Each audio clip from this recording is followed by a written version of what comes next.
What is real and what is not?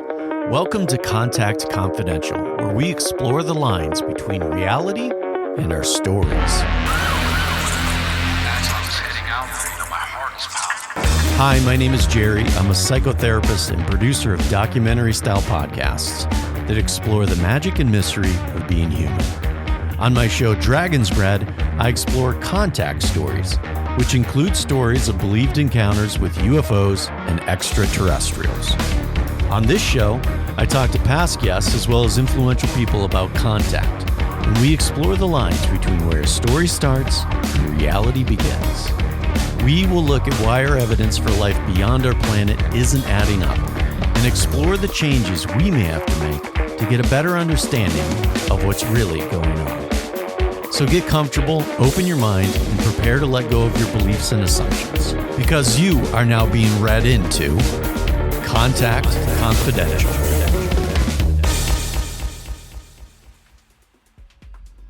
There he is. Hey, how you doing? I'm doing good. Nice to see you, man. Good to see you. Hold on, just give me 1 second here. Something funky's going on my side.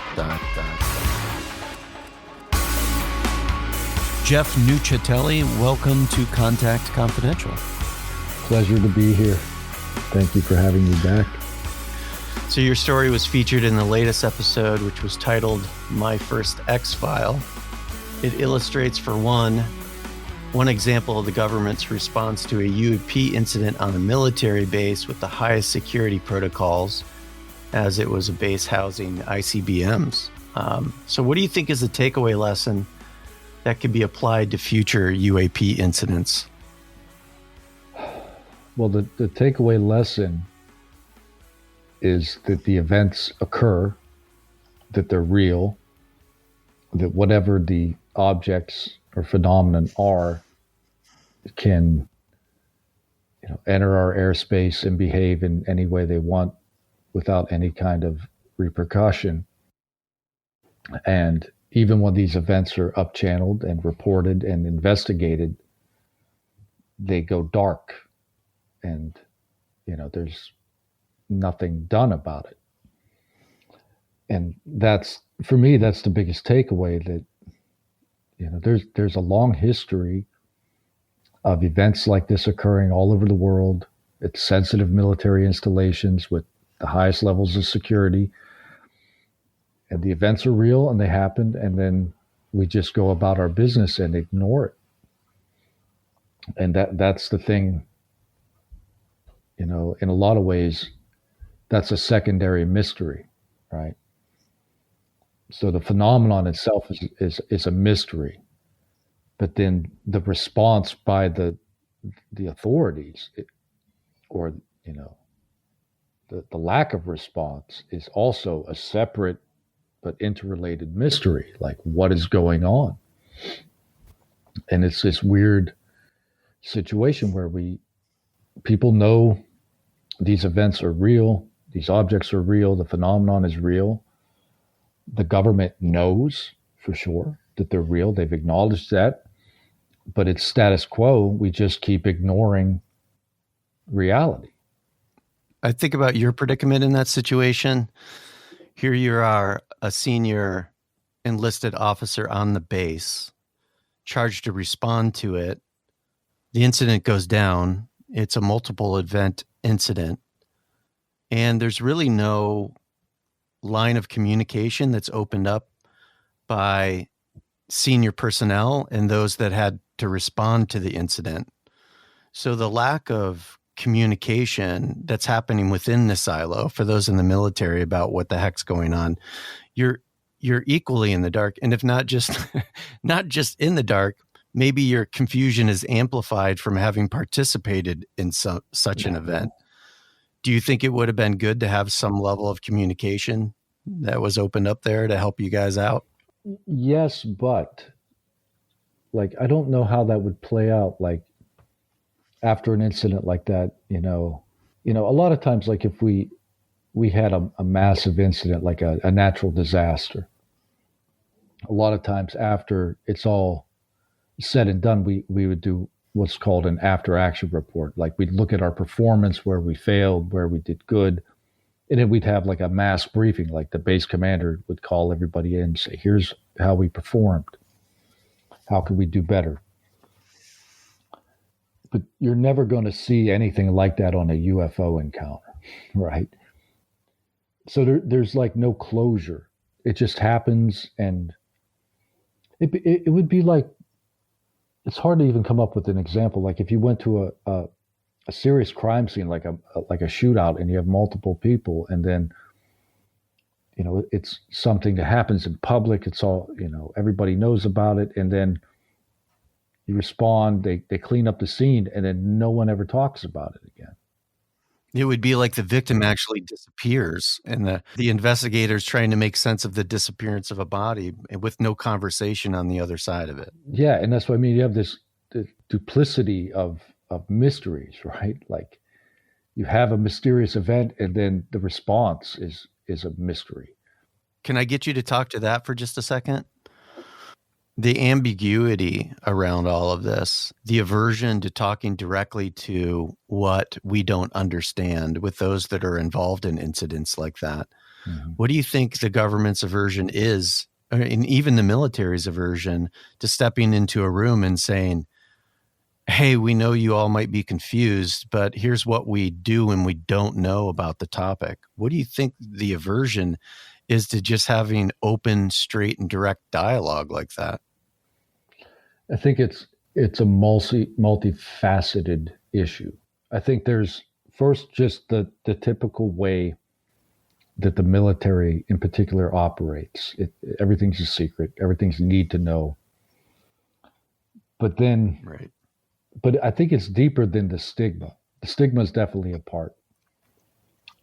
Even during the events that I was part of, people didn't want to talk about it. The thing that worries me is there's some deeper level that is more terrifying about the phenomenon that maybe the government does know. They do have more information about what the phenomenon is. And that's what I worry about, that on some level, people like me that are advocating for disclosure are on the wrong side. And maybe there's a very, very good reason to keep it secret at all costs. That's a bugaboo of human psychology, is where there's uncertainty, we like to interject a monster. I'm with you that the not knowing is terrifying, but the notion that there could be something potentially malevolent here going on that the government doesn't want to talk to is even scarier. But I wonder if what we're seeing with the military is just a reflection of the truth in the way that we engage anything with uncertainty. We just are reluctant as a species to talk about what we don't understand. Yeah. Let's take a look at whistleblowers.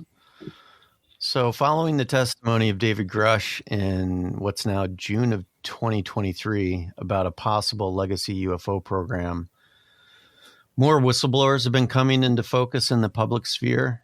So two such people are Jason Sands and Michael Herrera.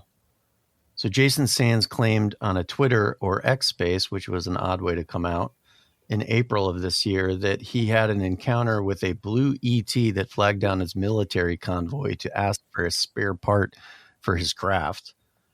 And Herrera, who had an equally fantastic claimed to have had a run-in with a UFO, which was part of a secret human trafficking ring run by the government during a humanitarian aid mission in Indonesia in 2009.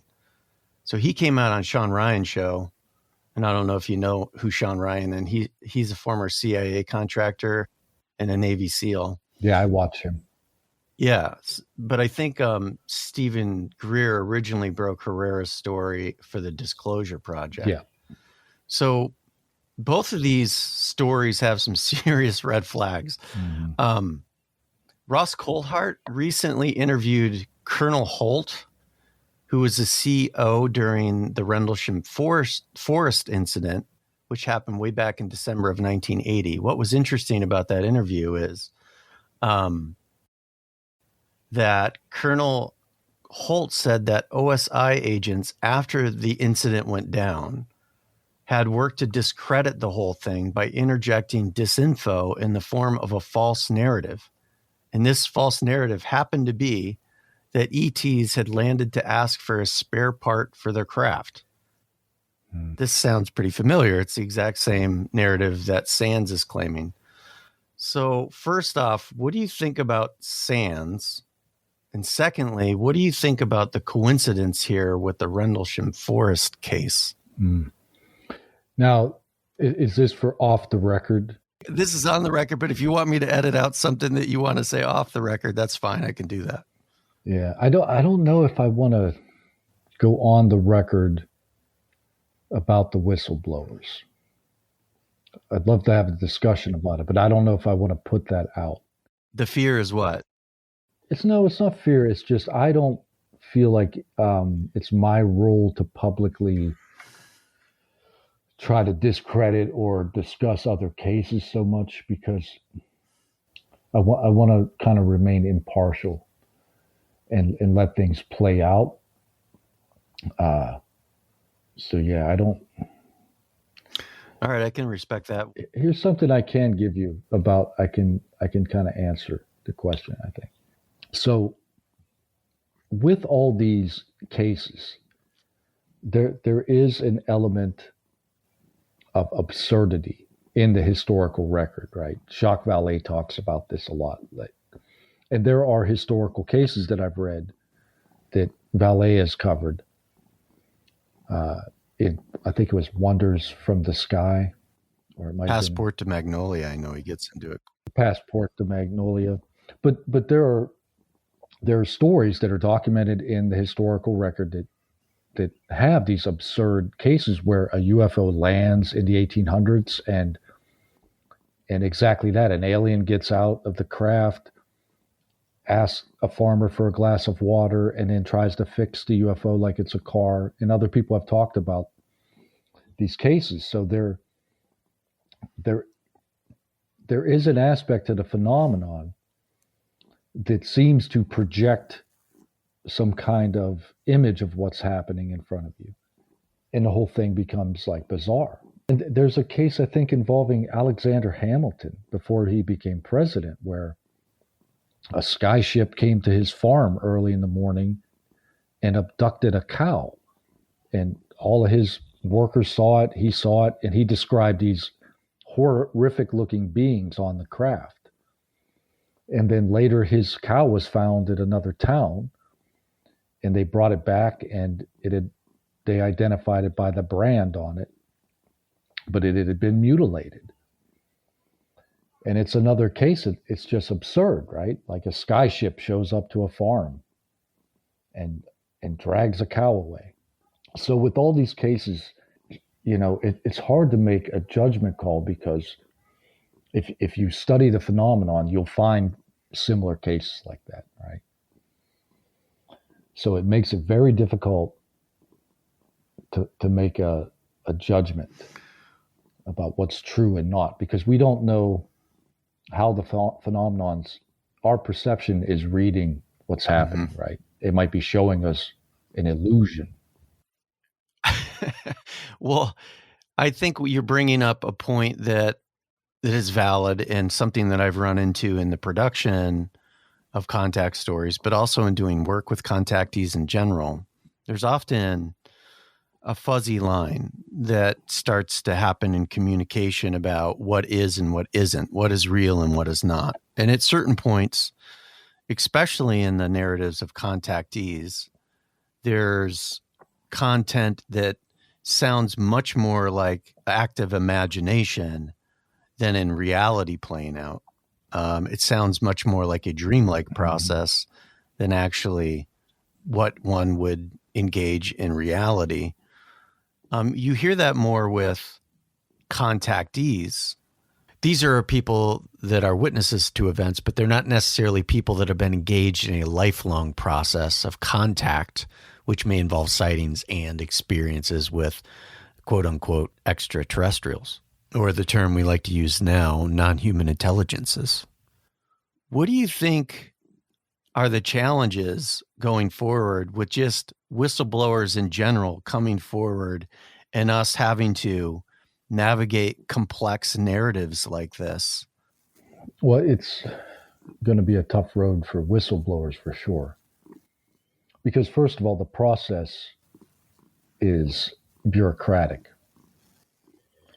So just because, let's say, someone, you have to understand too that to become a whistleblower, typically there has to be some kind of credible threat or of retaliation against you.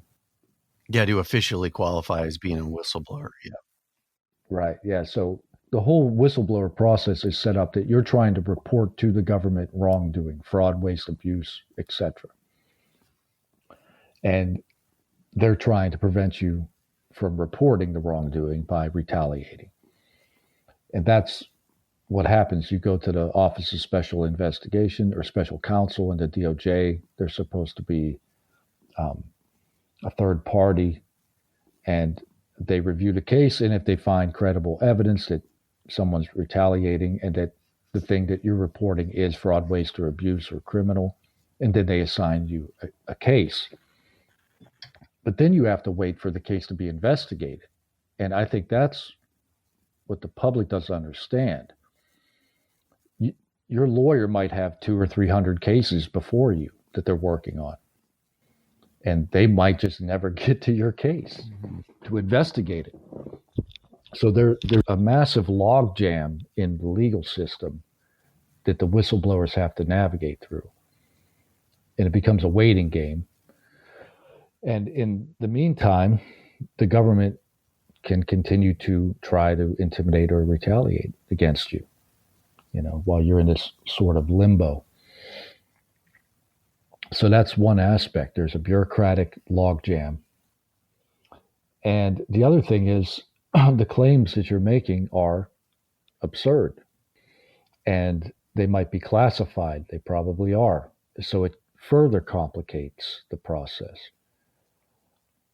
And the other issue is because they're classified at such a high level, the people that need to investigate and review the information that you're trying to provide don't have clearance, right?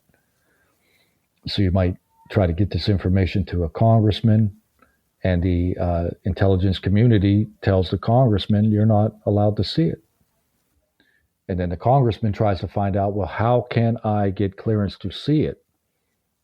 But the process is so convoluted that the intel community can't even tell the congressman who to talk to get clearance, right? Right. So when you're dealing with these special access programs and things like that, you're reliant upon the system, and the system can change the rules or dictate the way the game is played. Well, it's definitely a dimension of it is what is the complexity of having to navigate the bureaucracy of all of this.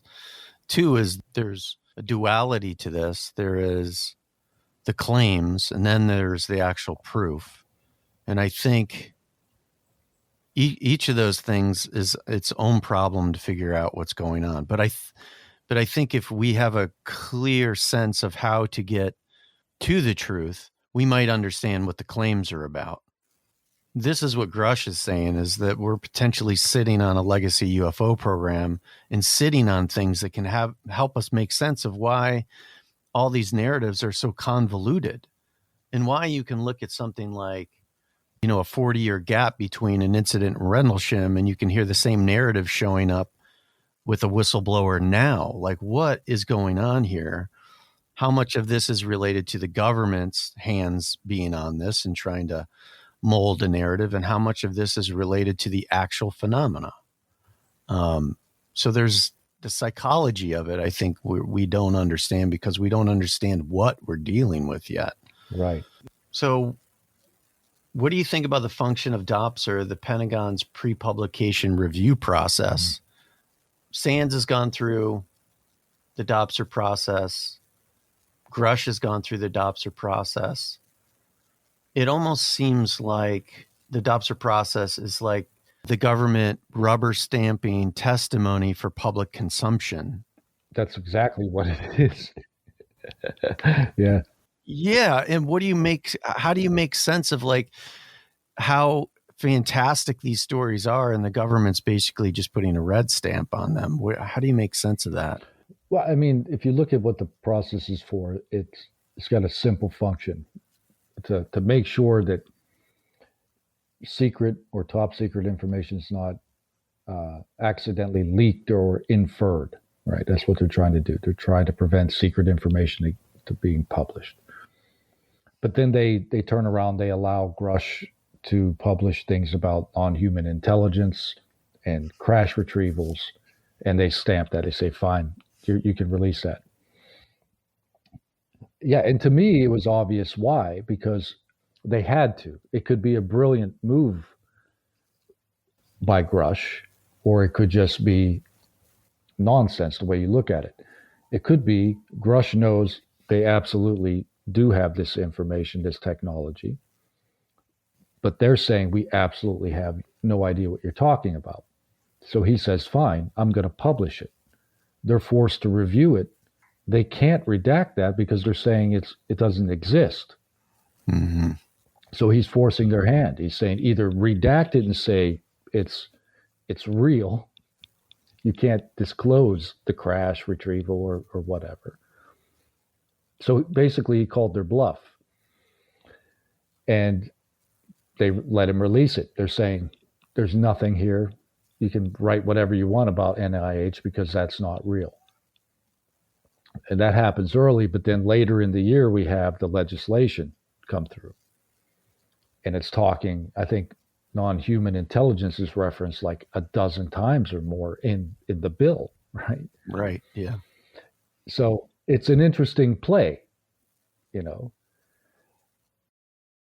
As far as Jason Sands, I don't know he's trying to have reviewed by Dobser.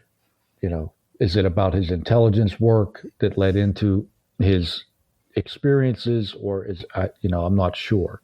Well, I think Sands he's still actively a contractor in the DoD as an intelligence officer. So, I imagine if he's going to speak about anything, he's probably got to go through some sort of pre-publication review process. So I'm lucky enough to have a correspondence with Chris Mellon, and I asked him this question, about Dobser, and he said something basically what you're saying. He said to deny would confirm. I mean, that's really puts another spin on what Dobser could potentially be. It allows the government it's actually brilliant when you think about it. Allows the government to keep their finger on the pulse of the narratives that are going to be out there circulating in the public. And it gives them some level of control in a sense, in that they would be in a better position to respond to knowing what's going to be out there and what's going to be said. And it really doesn't matter if they confirm or deny. I mean, basically, it looks like Dobser is just going to be rubber stamping everything, which creates a challenge for the public, because the public doesn't get any ground to stand on in terms of are we moving closer towards the truth or not. And the government also knows that the public wants absolute indisputable evidence. So the game that they're playing is, we get the government gets to review everything that people want to share before they're allowed to. And then they can say, we'll just say this is not true, let them publish it. And then they can, on the back end, they're already prepared to put out a counter narrative. They can muddy the waters about crash retrievals or whatever before the release of the book or the article or the statement. So, I mean, like you said, they do have control of the way the information flows. They're a gatekeeper. And then it gives them an opportunity to prepare the battlefield moving forward with this information or whatever they want to do to influence the public. Yeah, they get to craft the narrative in response. How do we want this thing to go? So the government is maintaining some level of control, even with congressional interest now, and definitely the public's is stood up and has acknowledged their concern. That's happened. Can I just get you to comment on what was revealed in the Ross Coulthart interview with Colonel Holt? He, what really stood out when I listened to that interview was how plainly, as a psychotherapist, you learn to see pain pretty clearly.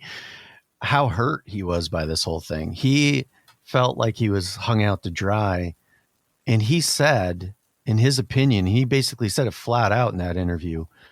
I believe that OSI agents worked to discredit the whole thing, that they interjected a false narrative into it. What do you think about somebody with the credentials of somebody like Colonel Holt saying straight out that there are forces within our government that are working to potentially add disinfo and to keep muddying the waters on this? I think he's right. I think it's obvious what's happening. There's the whole legacy of Richard Doty. God only knows what is true or not true about what he's saying.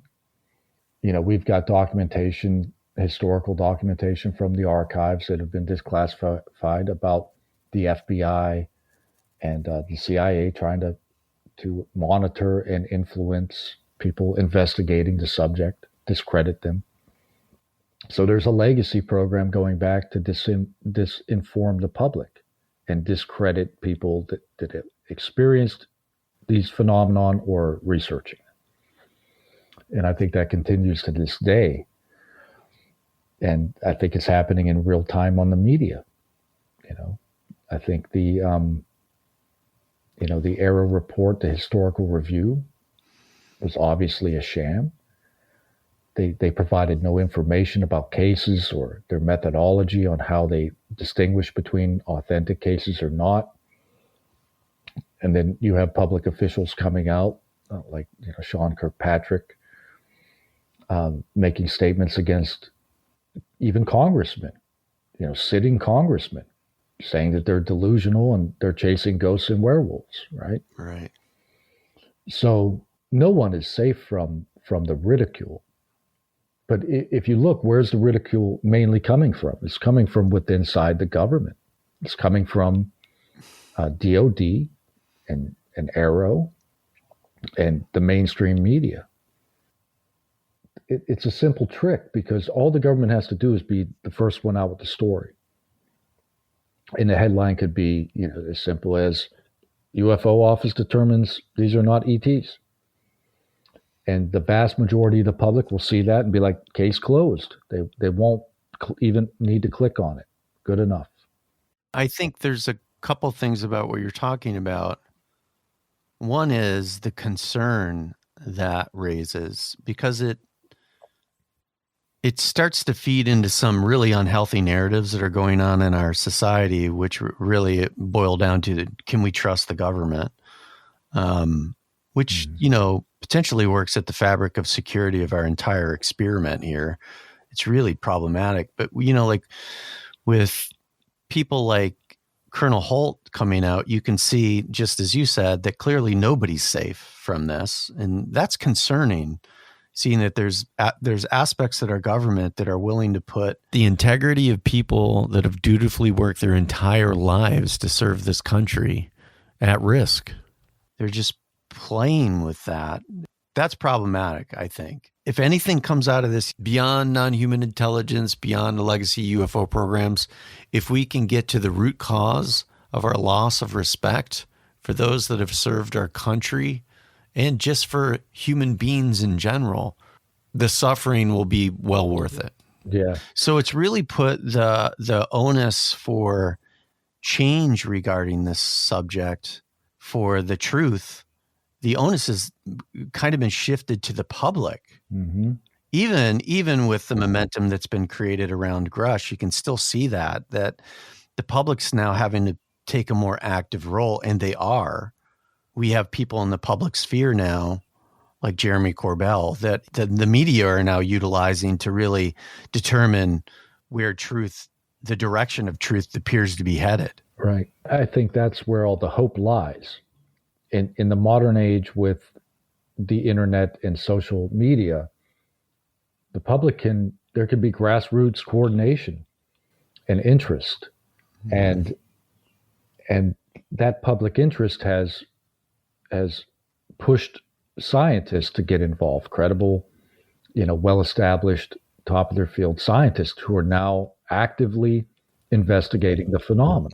And back to the point about Colonel Holt, the way that those people were treated over the years is what really motivated me to report my incident. Over the years, these stories would come out, and they were like exactly what happened at Vandenberg. Different time, different year, but the stories are the same. You have the Air Force cops on base freaking out, terrified, being harassed by UFOs. And when I would go back and read these stories from, the story in England and Maelstrom, and those are like my brothers and sisters out there. Those are the cops that have the first contact during these events. And the events are real, and they can be traumatic and life-changing and on, right? And I would see these stories come out, and I would hear them, and it would put me right back there at Vandenberg. Like, that's what happened to us. We're standing there watching the unbelievable happen in real time. And then these people have the courage to come out publicly, at the cost of their reputation and everything else. And then they're ridiculed by the government, or the Air Force lies about it, or there's a cover-up, on and on and on. Story after story. Oh, there were no F-16s. Or worse, in Rendlesham, it got even worse. I mean, there was sodium pentothal involved in the follow-up interviews. It got really messy over there. And that's the thing. So it's like, at what point are the experiencers and other people in the public and in the military are going to stand up and band together and support one another and be like, we're not crazy. We're not the ones lying. And that's where the hope lies. The more credible people that come together and encourage each other, the more the public will get engaged. And the more the public is engaged, the more politicians will become engaged, and the more scientists will become engaged. Yeah, I think that last point is the most important point. I think right now, with what we're seeing here and how this issue is created a schism between the government and the public, that it's really science that needs to step forward here. Yeah.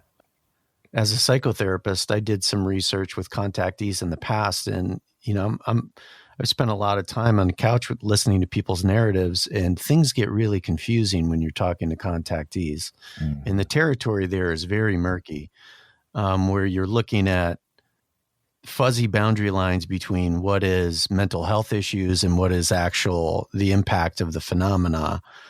It gets really hard to determine where reality is. And I think the public is, if we've seen anything through this process of whistleblowers coming forward, very leery about conspiratorial narratives. What is the reason the narratives get so murky and appear to be ungrounded when it comes to contact? We still don't understand that. So we need, some serious heavyweight scientists that are willing to step into this and take a look at some of those things. And one aspect of that is the effects of close encounters on the human psyche in general. Like, mm-hmm. we need to understand that. And then the second part is, can we get our hand on some actual evidence? And I think if I had any instinct, I think that's likely why the government is holding so tightly to this issue, is because it is about evidence. And once that cat is out of the bag, then potential new ground can be created here for us to understand what's happening. And who knows why that appears to be such a risk for the government? I don't know, right. But it appears to be a big risk. Yeah, that's a deep, deep rabbit hole. Yeah. So let me take you towards a close here. Okay, I'm going to put you in the time machine and take you 5 years into the future. What would you hope to see in terms of the way disclosure plays out? In an ideal world, I would like to see some solid legislation pass that does force disclosure on one level, at least declassify a lot of the historical data and open it up to the public. And I would like the legislation to not include things like eminent domain, because I just don't want to give the government any more power than they already have.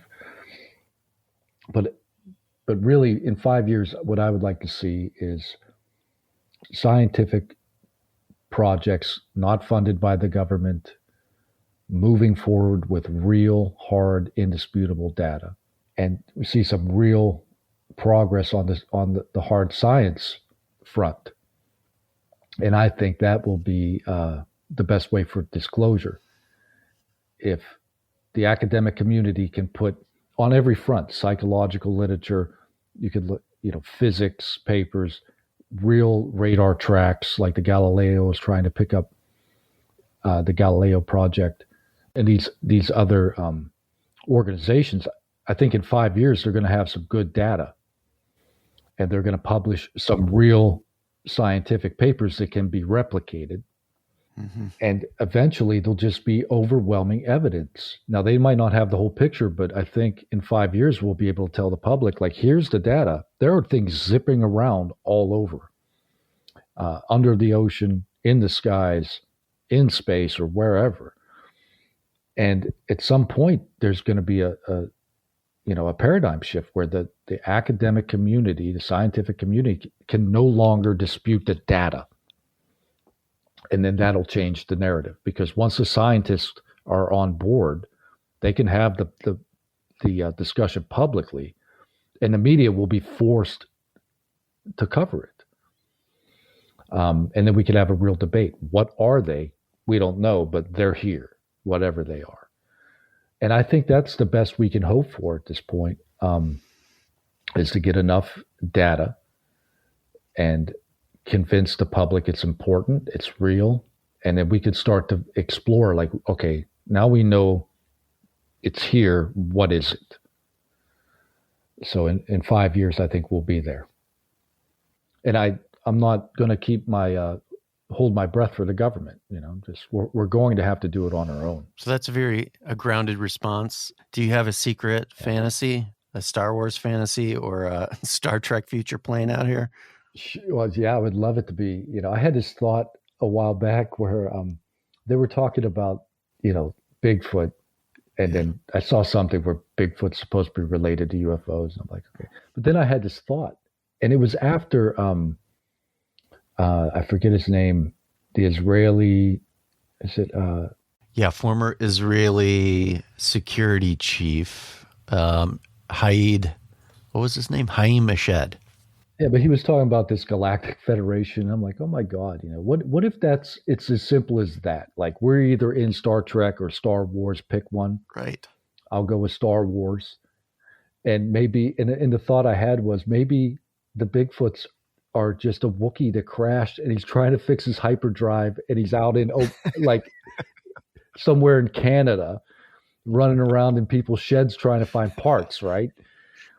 And people are like, there's a Bigfoot. It's like, it's just a Wookiee, trying to get back in space. Yeah, I'm with you on that one. Or if it's just another species that's out there that's, checking out our planet from time to time. I'm kind of with you. What is when you really think about how fantastic the narratives have gotten with our tendency to lie and to exaggerate and to obfuscate and distort. Why is the idea of a Star Trek future so fantastic? I don't really think it sounds that fantastic to believe that we are one planet in a galaxy with 100 billion planets, and we're considered a middle-sized galaxy in a universe with an estimated 20 trillion galaxies. Is it really that fantastic to think that there might be other species out there that might just come and visit? Probably, that would be a very simple fix for things, I think. Yeah. And it could be that simple, Yeah. It really could be that the universe is old enough to where someone had time to figure it out. They've been around long enough, and somebody built a hyperdrive, and it's just like us jumping in our car, and every once in a while they pop in, and Sometimes they break down. Sometimes they break down. Sometimes they monkey with stuff. Sometimes they mess with the inhabitants because we're not quite capable of like seeing them clearly. It makes sense.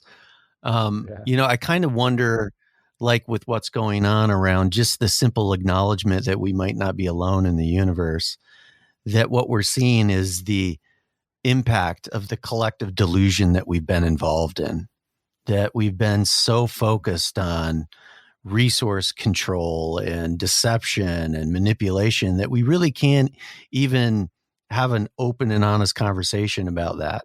It turns into what it's turned into. It's turned into this big mess. Yeah. Jeff Nuccetelli, thank you for joining us on Contact Confidential. I appreciate your time. Thank you. Anytime. It's a pleasure. Fun. All right, that's a wrap. If you'd like to stay up to date with Jeff, you can follow him at X, formerly known as Twitter, at ice_alchemist11.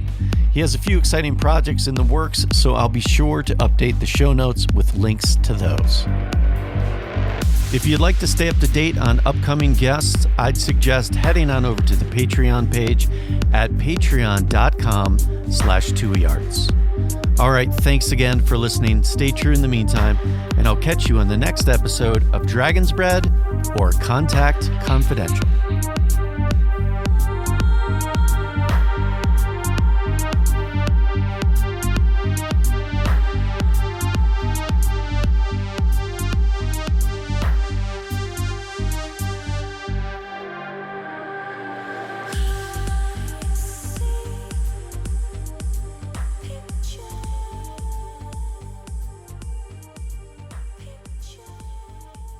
All right, so now we're off. You're off the record. Yeah, let me plug my computer in real quick. Hang on. So